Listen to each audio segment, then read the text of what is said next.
நானும் பேசிக்கிட்டே தான் இருக்கேன், நீங்களும் பார்த்துக்கிட்டே தான் இருக்கீங்க, அவனுங்களும் உடச்சுக்கிட்டே தான் இருக்காங்க. இப்போ இங்க நிற்கக்கூடிய லாரியெல்லாம் பார்த்தீங்கன்னா ஏதோ ஷோரூம் வந்து வெளியே வந்து நின்று வந்துட்டு சேல்ஸுக்கு போகிற லாரிகள் அப்படின்னு நினச்சிட்டிங்களா? கிடையாது.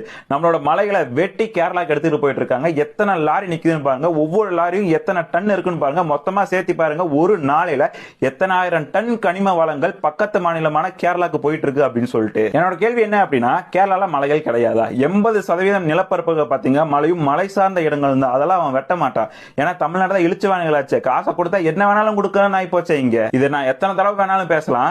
மரத்தை வெட்டி மண்ணை வெட்டி மலையை தோண்டி எடுத்துட்டு போனதுக்கு அப்புறம் பாலைவனம் ஆக்குனதுக்கு அப்புறம் உங்களுக்கு வந்துட்டு ஓட்டுக்கு 5000 ரூபாய் கொடுத்ததுக்கு அப்புறம் நீங்க வாழவே முடியாது அப்படிங்கிற சுச்சுவேஷன்ல நீங்க ஓட்டு போடுவீங்களா?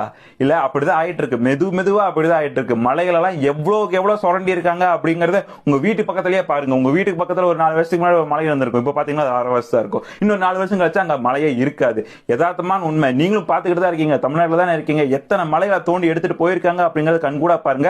எத்தனை லாரி நிக்குதுன்னு மட்டும் பாருங்க. இது ஒரு நாளைக்கு மட்டும் போகக்கூடிய லாரி பர்மிஷனோட போயிட்டு இருக்கு. அதுதான் ஹைலைட் பண்ண வேண்டிய விஷயம். இங்க இவங்க கொடுக்கிற தைரியமான ஸ்டேட்மெண்ட் என்ன அப்படின்னா, கேரளால மலையை வெட்டுறதுக்கு தடை இருக்கிறதுனால தமிழ்நாட்டுல இருந்து மலைகளை உடைச்சு எம்சாண்டா கொண்டு போய் அங்க துறைமுகம் கட்டுறதும் அங்க இன்ஃப்ராஸ்ட்ரக்சர் டெவலப் பண்றதும். ஓப்பனா சொல்றேன், 1000 ரூபாய்க்கும் 500 ரூபாய்க்கும் ஓட்ட வித்தீங்க அப்படின்னா, அதை வாங்கிட்டு அவனுக்கு உண்மையாவே நீங்க ஓட்டு போட்டீங்க அப்படின்னா எவனாலையும் தமிழ்நாட்டை காப்பாற்ற முடியாது. நீங்க போய் அவங்க கிட்ட கேள்வி கேட்டீங்கன்னா, ஓசு கடா நீ ஓட்டு போட்ட அப்படின்னு நட்டமா கேட்பான். இங்க எவனுக்கும் கேள்வி கேட்கிற அருதியே கிடையாது. எவனுமே சும்மா எனக்கு ஓட்டு போட கிடையாது, 500 ரூபாய் கொடுத்திருக்கேன் 1000 ரூபாய் கொடுத்திருக்கேன்னு மூஞ்சிக்கு முன்னாடி சொல்லி அசிங்கப்படுத்துவாங்க. 5 வருஷத்துக்கு 500 ரூபாய் 1000 ரூபாய் பிரிச்சு பாருங்க.